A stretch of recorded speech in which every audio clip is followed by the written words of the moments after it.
Gloire à Jésus-Christ. Que le nom du Seigneur soit béni, que le nom du Seigneur soit célébré, que le nom du Seigneur soit magnifié. Que son nom soit davantage élevé très haut et qu'il règne dans les cieux et sur la terre dans nos vies au nom de Jésus-Christ.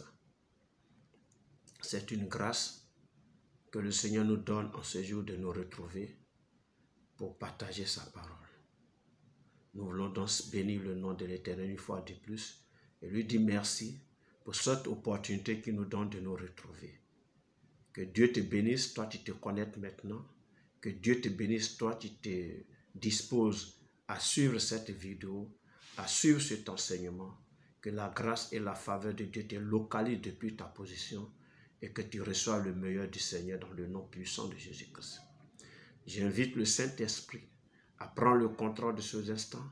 J'invite le Saint-Esprit à prendre la direction de ces instants et qui dispose nos cœurs, nos entendements, afin que sa parole, nous la recevons, nous la gardons sur la table de nos cœurs et qu'elle nous fasse du bien au nom puissant de Jésus-Christ. Nous continuons notre série d'enseignements sur les 3 types de morts ce jour-là à Golgotha. Dans la dernière vidéo, je parlais du premier type de mort, qui était la mort du Seigneur lui-même, la mort de Jésus-Christ. Il est mort pour le péché de l'humanité.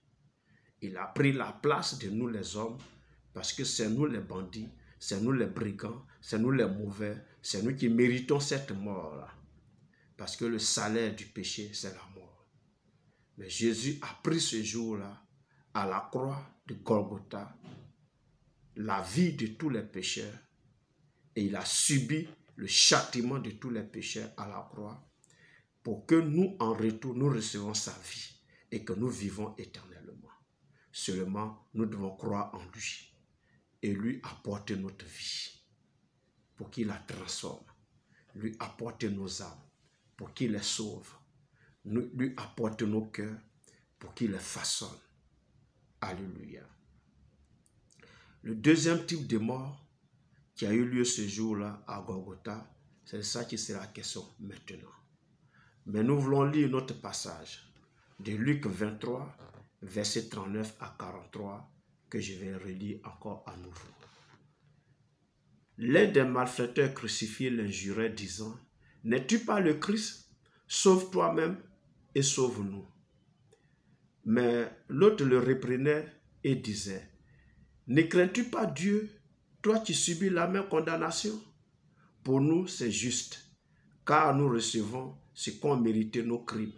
Mais celui-ci n'a rien fait de mal. » Et il dit à Jésus, « Souviens-toi de moi quand tu viendras dans ton règne. » Jésus lui répondit, « Je te le dis en vérité, aujourd'hui, tu seras avec moi dans le paradis. » Alléluia. Donc c'est ce passage-là qui fait l'objet d'enseignements et de vidéos depuis un bon moment. Alléluia. Mais le premier passage, enfin, dans le passage, le premier verset, le verset 39 dit ceci. L'un des malfaiteurs crucifiés l'injurait, disant, n'es-tu pas le Christ? Sauve toi-même et sauve-nous. Alléluia. En un mot, il est en train de narguer Jésus. Alléluia. Voilà, tu es le Christ, tu es le Messie, tu es le Sauveur. Alors, attends, qu'est-ce qui se passe? Toi, le grand Sauveur, toi, le Messie, toi, tu es venu sauver l'humanité. Qu'est-ce que tu fais à la croix avec nous? Mais si tu es réellement le Christ, mais sauve-toi et sauve-nous. Il est en train de narguer Jésus. Et c'est pourquoi le passage dit qu'il injurait. Parce qu'en réalité, c'est des injures. C'est-à-dire, il parlait beaucoup de mépris à Jésus. Ce brigand-là, il est mort aussi ce jour-là. Alléluia. N'est-ce pas? Il est mort ce jour-là aussi. Donc, c'est de sa mort que je vais parler. Je vais parler de la mort, le type de mort de ce brigand qui injurait Jésus à la croix. Amen. Voyez-vous, c'est vrai ici on dit, ouais, il a injuré, il a parlé à beaucoup de légèreté, il a dit des sanités à Jésus-Christ, etc. Mais nous-mêmes, nous les humains, en tout cas beaucoup parmi les hommes, se comportent ainsi aujourd'hui. Peut-être la différence, ils ne sont pas à la croix avec Jésus, c'est tout. Sinon, parler avec beaucoup de mépris de Jésus. C'est légion aujourd'hui dans nos quartiers, dans nos villes, partout, dans le monde entier. Parler de Jésus avec légèreté, avec beaucoup de mépris. C'est légion aujourd'hui. Alléluia. Ça dit, les gens ne font aucun cas, ça dit, de leur éternité. Ça ne leur dit rien. Quand tu leur parles de Jésus, quand tu leur demandes d'accepter, de croire en Christ et qu'il est mort pour leurs péchés, mais ils te parlent avec beaucoup de mépris. Votre affaire de Jésus, on n'est pas dedans. Hein? Attends-nous, on cherche notre pain. Jésus, Jésus, Jésus. Il dit, il vient bientôt. Depuis là, il ne vient pas. Et vous voulez nous emmerder avec ça. Ces genres de propos, cette manière de parler, cette manière de raisonner là, ressemble à des injures. J'allais même dire que c'est des injures à l'encontre de Jésus. Alléluia. Tu es en train de l'injurer. Vous avez lu le Sauveur là? Pourquoi depuis là il ne vient pas? Il dit je viens bientôt et puis ça traîne. Ça fait plus de 2000 ans il ne vient pas. C'est-à-dire cette manière de parler de Jésus avec beaucoup de mépris. Hein? C'est de l'injure. Tu es en train d'injurer Jésus. Quand on te dit donne ta vie à Jésus, accepte-le comme ton Sauveur et ton Seigneur personnel là. Et puis tu dis non, je ne fais rien avec ça. Tu es en train d'injurer Jésus.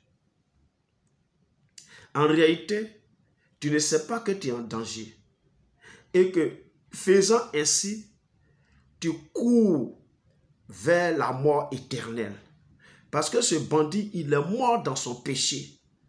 Toi aussi, tu veux mourir dans ton péché. Voilà pourquoi tu refuses d'écouter la bonne nouvelle du royaume des cieux. Les gens te parlent, tout le temps tu entends. À des moments même tu habites près d'une église et on prêche la parole de Dieu là-bas. Mais tu ne fais rien avec ça. À des moments, les gens même viennent vers toi pour t'annoncer, mais tu ne fais rien avec. Par ton attitude, tu es en train d'injurer Jésus. Tu es en train de dire, c'est-à-dire de façon, j'allais dire, involontaire, que toi, tu ne fais rien avec le paradis. C'est ce que ça veut dire. Dans la dernière vidéo, j'ai montré que Jésus a pris notre péché. C'est-à-dire, il a pris notre place à la croix. C'est nous qui méritions de mourir. Mais lui, il a pris notre place et il est mort à notre place. Alléluia. Jean chapitre 3.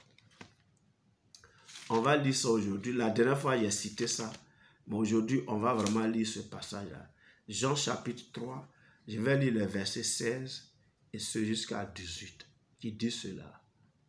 Car Dieu a tant aimé le monde qu'il a donné son Fils unique, afin que quiconque croit en lui ne périsse point, mais qu'il ait la vie éternelle. Dieu, en effet, n'a pas envoyé son Fils dans le monde pour qu'il juge le monde, mais pour que le monde soit sauvé par lui. Celui qui croit en lui n'est point jugé, mais celui qui ne croit pas est déjà jugé parce qu'il n'a pas cru au nom du Fils unique de Dieu. Car Dieu a tant aimé le monde qu'il a donné son Fils unique, afin que quiconque croit en lui ne périsse point, mais qu'il ait la vie éternelle. Le revers, c'est quoi? Afin que quiconque ne croit pas en lui périsse et n'hérite pas la vie éternelle. Et n'est pas la vie éternelle. C'est le verset 18 dit pour là. Il dit, mais celui qui ne croit pas est déjà jugé parce qu'il n'a pas cru au nom du Fils unique de Dieu. Quand tu ne crois pas là, tu te condamnes toi-même. C'est-à-dire que tu acceptes de mourir toi-même dans ton péché. C'est ça. Donc ce brigand-là qui injurait Jésus ce jour-là à la croix, là, hein, il est mort dans son péché. Il n'a pas cru au Seigneur. Il a même injuré. Alors il n'a pas reçu la promesse aussi d'hériter le paradis. Et donc, mourir dans son péché-là conduit à la perdition, conduit à la mort éternelle, conduit à l'enfer. Matthieu 10, verset 28, dit ceci. Ne craignez pas ceux qui tuent le corps et qui ne peuvent tuer l'âme. Craignez plutôt celui qui peut faire périr l'âme et le corps dans la géhenne. Il faut craindre plutôt celui qui peut non seulement tuer l'âme et le corps et les faire périr dans la géhenne, c'est-à-dire dans le feu ardent là. C'est cela qu'il faut craindre. Mais si tu ne veux pas les craindre, si tu ne veux pas le craindre et que tu ne veux pas croire en Jésus, tu te juges toi-même. C'est-à-dire tu te condamnes toi-même.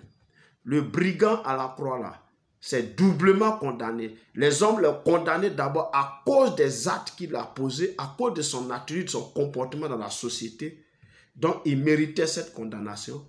Mais là encore, il était à la croix avec le Seigneur, avec le Sauveur, et il a méprisé le salut que le Sauveur pouvait lui accorder ce jour-là à la croix. Il avait l'opportunité d'hériter le royaume des cieux. Il n'a pas fait. Et il est mort dans son péché. Et il a péri. Et il continue de périr, de souffrir en enfer actuellement. Alléluia. Oui, bien-aimé, je vais t'interpeller. Accepte Jésus-Christ dans ta vie. Reçois-le dès aujourd'hui comme ton Seigneur, ton Sauveur personnel. Marche conformément à sa volonté et tu hériteras la vie éternelle. Sans quoi, tu périras dans ton péché et ce sera hélas pour toi. 3 types de morts ce jour-là à Golgotha.